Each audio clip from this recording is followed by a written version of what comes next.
The following program is a PBS Wisconsin original production. The president clears nearly $30 million federal dollars to go to flood victims in southeast Wisconsin. This as the Milwaukee County executive officially enters the race for governor. And kindergarten to college, schools will grapple with declining populations for years to come. I'm Frederica Freiberg. Tonight on Here and Now, how state universities are tackling enrollment problems with direct admission and what that means. K-12 schools may soon be incentivized to consolidate. 2 districts are starting the process now. Emergency officials are calling on the state to help with a shortage of dispatchers. And tribal colleges remain uncertain about the future of federal funding. It's Here and Now for September 12. Funding for Here and Now is provided by the Focus Fund for Journalism and Friends of PBS Wisconsin.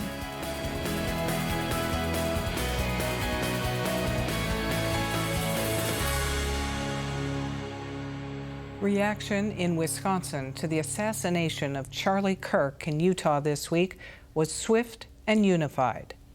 Democratic Governor Tony Evers saying, quote, "Violence against anyone because of their political beliefs is wrong. Violence against others is wrong.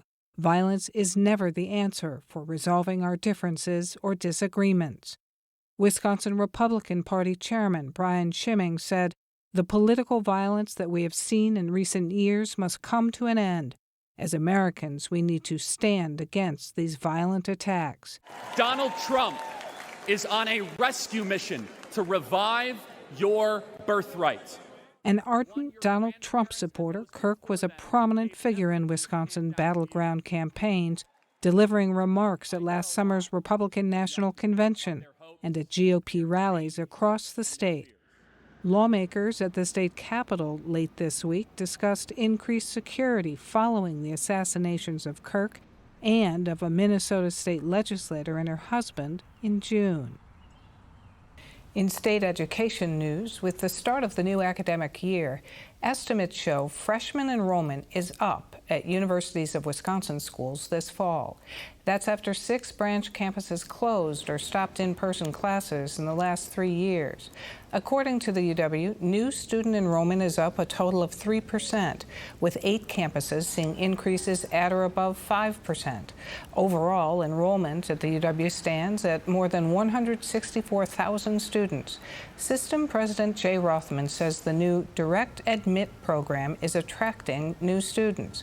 Under the program, qualified high school juniors get direct admission based on grades and coursework. UW-Madison, Eau Claire, and La Crosse do not participate. But Wisconsin high school applicants ranking in the top 5% are guaranteed admission to UW-Madison under a different program. UW-Madison professor of education, Taylor Odell, conducts national research on direct admission programs. He joins us now. Thanks for being here. Thanks so much for the invitation. So what is it like to see your research in action like this? I think that's every researcher's dream. We work a lot, we work with a lot of data, talk to a lot of policymakers, and the ultimate goal at the end of the day is that what we do matters. And that's also true of the Wisconsin idea that we care about here at UW-Madison, that the scholarship and the insights that we produce actually make their way into the hands of policymakers and then into the lives of people who live across the state. So, as we said, Jay Rothman says our Direct Admit program is driving new enrollment. Why do these programs work? They work because we make it easier for people to take us up on our offers of admission. The pathway to getting into college, and this doesn't have anything to do with eliminating or reducing standards of admission. It has to do with simplifying the pathway.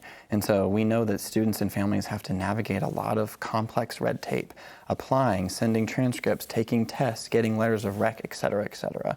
And so if we implement programs like direct admissions that cut their way through that red tape and say, hey, we know that you're admissible, tell us when you want to come to campus because we want you to be here. Surprisingly, more people show up on campus when we make it easier for them to do so. And yet, not all people who get that letter that say you've been directly admitted to, one of these schools across the state enroll. Why wouldn't they? That's a great question. There are myriad reasons of why people choose to go to college and also why they choose not to go to college. And so getting admitted, getting that letter, getting excited is one piece of the puzzle, but we also know there are other things that impact whether or not people come to college. Principally whether or not they can afford it. But also there are a variety of other factors. You may be a single parent. You may also be working while learning and supporting your parents, doing some other engagement with the community as well. And so it's just one piece of the puzzle, but it seems like that piece has been important for getting more students to show up on campus. A similar program that you developed in Tennessee also has a personalized financial aid estimate feature attached to it. How important a piece is that for students and families, that piece in Tennessee? We think it's critical because it changes the message from there's a spot for you on campus to there's a spot for you on campus and there are resources to help you afford it. So it pushes people further down the college-going pathway by letting them know what their options are for where they can go, but also what their options are for how they can pay for it. Students and families often face this kind of big amorphous number of how much does it really cost, and they have to complete things like the FAFSA and hear from their campus about how much it's going to cost at the end of the day. And so if we can provide a little bit more of that information up front, we hope that it helps kind of create a snowball effect, if you will. They're more likely to file that FAFSA, more likely to engage with the campus, so they have a better choice set. Is that something that could attach to the Wisconsin program as well? Absolutely, yes. So we're actually using information that already exists on these students, such as their GPA, much like Direct Admit Wisconsin and the Guarantee does here, to know whether or not students would be eligible for merit-based financial aid. Some other states, like the state of Washington, are actually using K-12 records on free and reduced price lunch, and also students' participation in SNAP and TANF and other things to actually pre-award them need-based financial aid. So there's some bubbling of this across the country, and would love to see it in Wisconsin for sure. So we know that declining enrollments have been a concern for UW schools for decades. How meaningful can direct admit programs be toward pulling as many new students in, even as demographics work against that? They can be critical because, as you mentioned, demographics are also changing. And so the student who shows up on campus today doesn't necessarily look like the student who showed up on campus 30 years ago. Many students who are showing up, whether they're students who weren't originally born in the U.S. or students of color, students from very rural backgrounds, students from low-income families, those students face a lot of barriers in navigating that college application process. And so direct admissions in many ways is designed for them. It eliminates those barriers completely and says, hey, you've done a really great job academically, there is a place for you on campus. And I think this is why, and I'm happy to see the system attributing a lot of these enrollment increases to direct admissions programs like this, because they're kind of common sense, I think, all around. So Jay Rothman also notes that the new enrollment numbers show there are significant declines in international students, as we would have expected, up to 15% nationwide. I don't know where we square with that right at this moment, but what kind of loss is that to campus communities?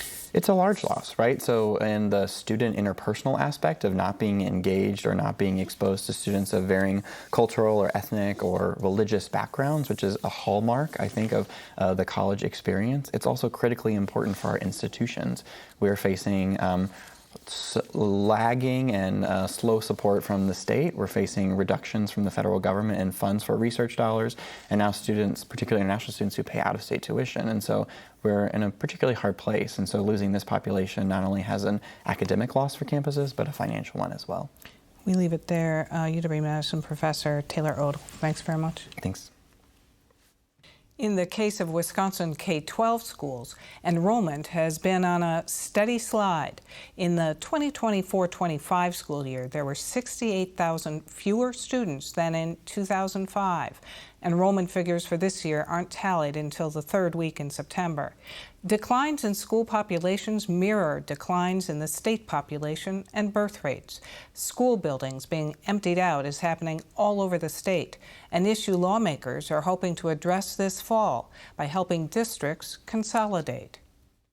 Because student enrollment is the primary driver of our state school funding formula, districts experiencing declining enrollment receive less money in state aid. So to make up for this, many districts go to referendum and they raise local property tax bills to pay for increasingly empty buildings.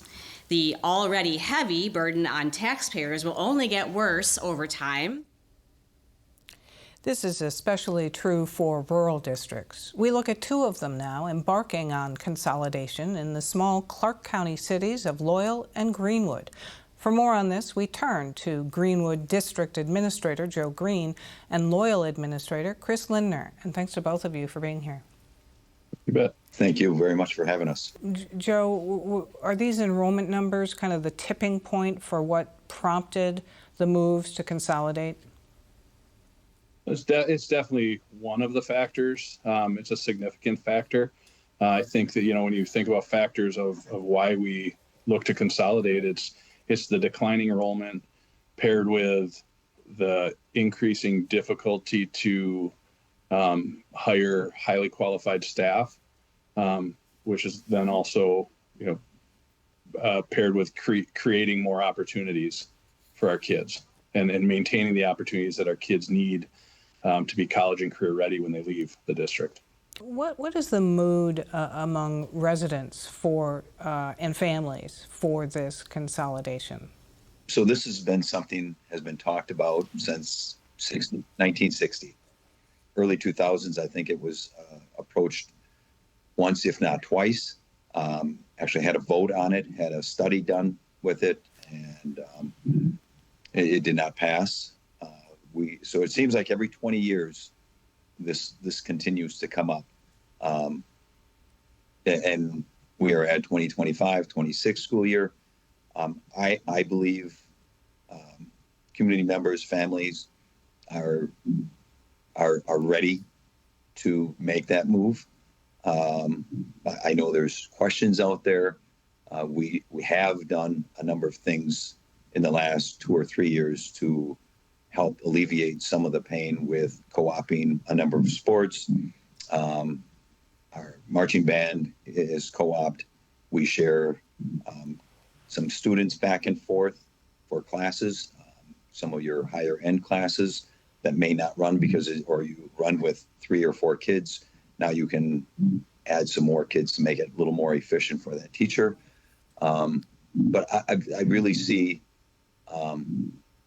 both communities, which according to the advisory vote that we had last spring, are for it and want to do something moving forward to help alleviate. And what I'll say is higher taxes and the operating referendums. What are your opinions of the state right now taking an interest in helping districts, potentially incentivizing districts to consolidate?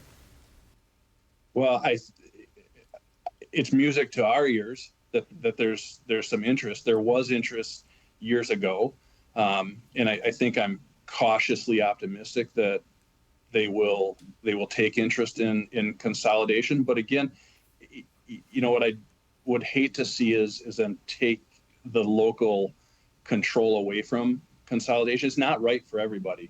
I mean, the school districts of Greenwood and Loyal are going down this road for good reason, and the reasons are, we have a similar tax base, we have a similar mill rate. Neither one of us have debt. We're 6 miles apart. We share the same bus service. There's a lot of things that make sense for our district, but that don't necessarily make sense for every district.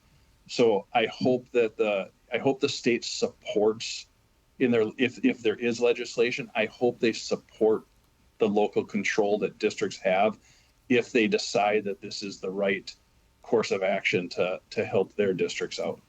Chris, thoughts on that? I would say throughout the state, you have a lot of districts that are probably watching Loyal and Greenwood to see what happens there. I hear at a lot of superintendent conferences or meetings just that if we don't start working together, not just Loyal and Greenwood, but all our districts, we will be on an island by ourselves, and it will be a sinking ship or island, whatever you want to say, deserted. So we need to work together and help not only survive, but to thrive. Are you hopeful this will happen, and when, by 2028, is that right? Yeah, we've been meeting as joint boards for the better part of a year regularly to just work through this process. And our joint boards just earlier this week both passed a motion that there will be a binding question on the November 2026 ballot. That if both communities approve that question, then it's a binding consolidation, which then would start the 18-month process to consolidate July 1, 2028. Okay.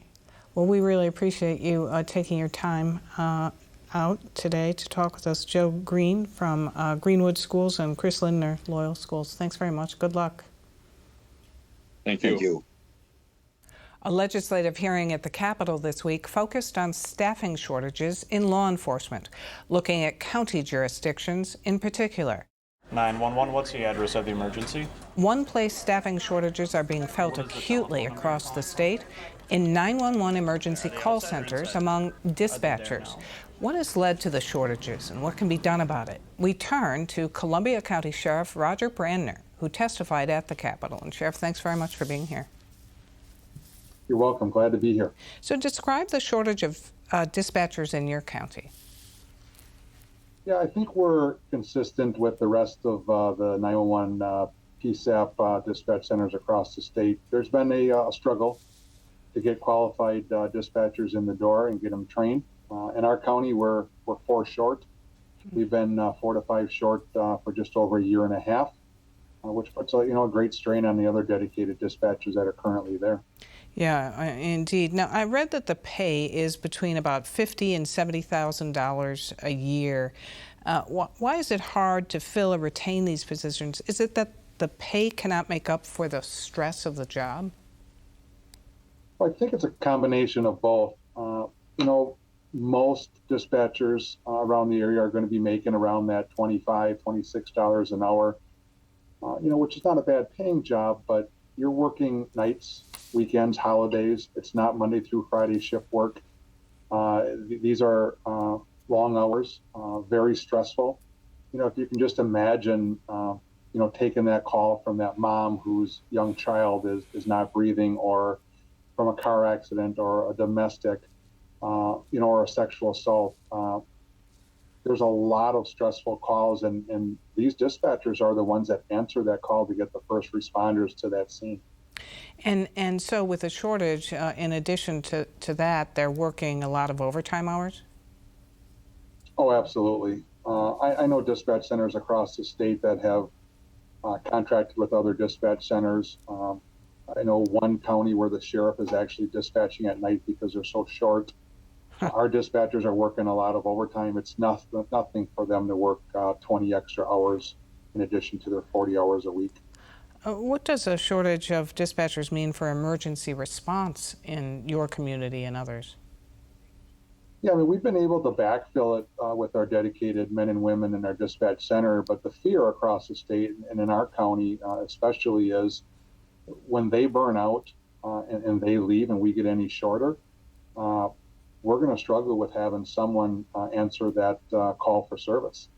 When someone calls for that immediate need of fire, EMS, or law enforcement, we need a proper, timely response. We need a trained dispatcher to gather all the adequate information to get the right first responders there. And if they're tired, if they're calling in sick, if we don't have the staff to sit in that dispatch center, there's going to be a delay in first responder services, which is a public safety issue. So how frightening for you is that, as the lead law enforcement official in your county, to be worrying about emergency response times? Oh, it's critical. This has been our number one focus in our county for about the last year. There's no question there's a shortage of qualified law enforcement officers that work the street. Our jailers in our county jails, many county jails are not at full staff. But our dispatch center, they have to be there. They have to answer that call for service. They just have to. We have to have someone sitting in those chairs, and there cannot be a delay. Seconds truly make a difference when you're calling for assistance. What are some of the solutions being looked at?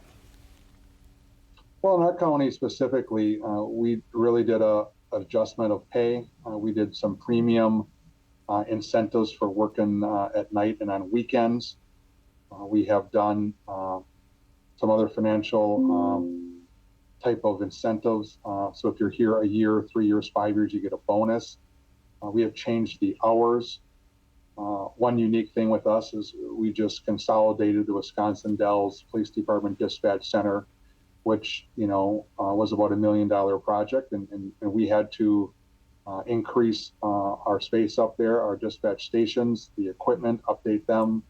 So that was a big project, because Wisconsin Dells area is busy in the summertime especially, but actually all 12 months out of the year now. So we've given them more help. We've increased some of the little things up there, as crazy as it sounds. We got them a treadmill. We started some yoga classes here.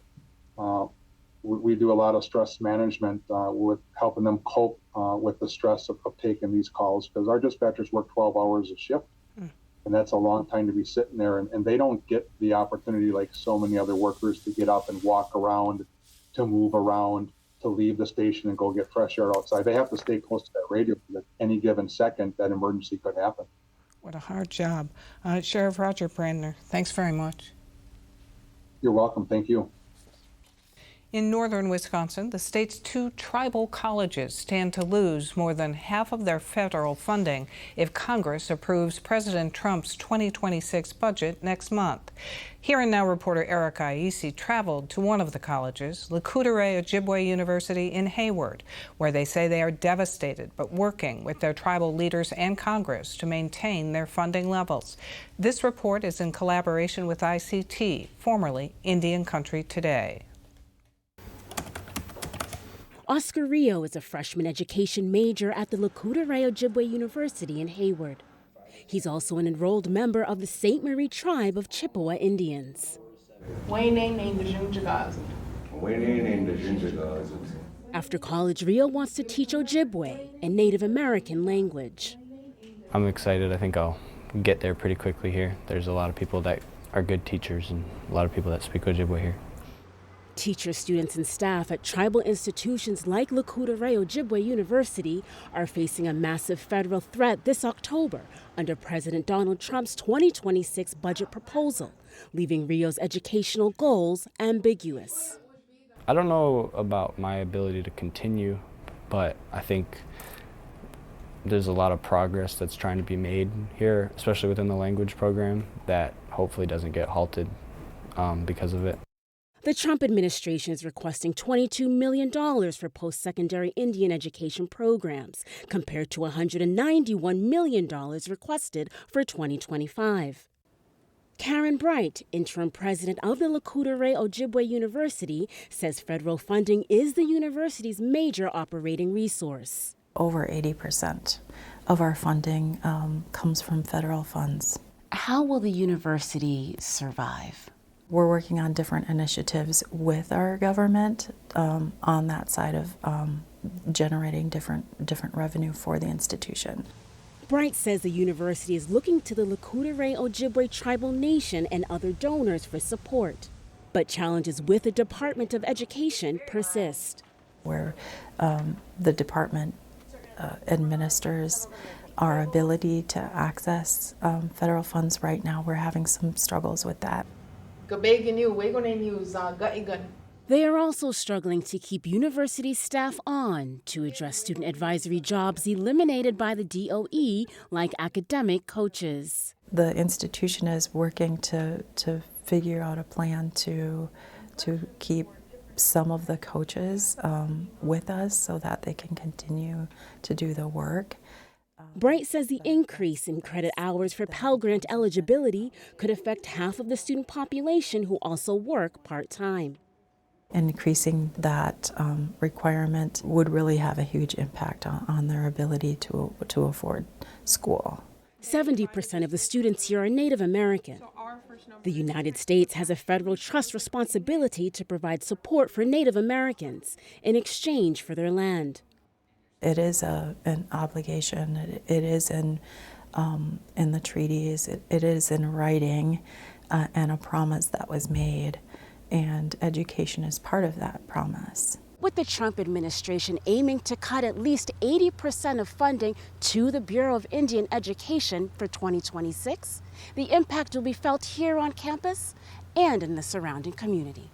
Tribal communities are often in rural areas, remote areas of the country, and so having access to higher education within your home community is tremendous for tribal people.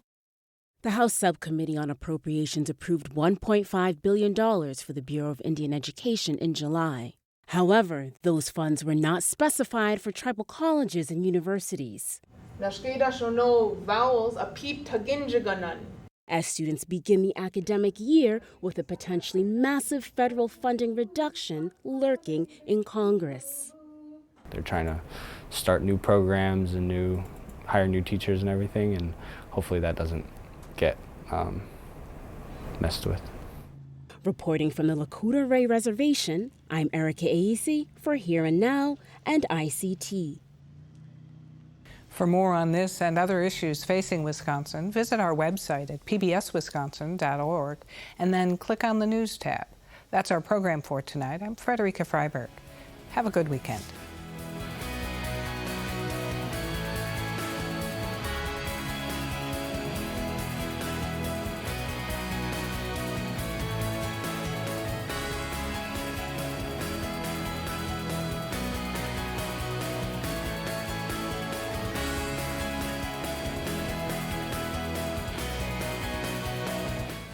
Funding for Here and Now is provided by the Focus Fund for Journalism and Friends of PBS Wisconsin.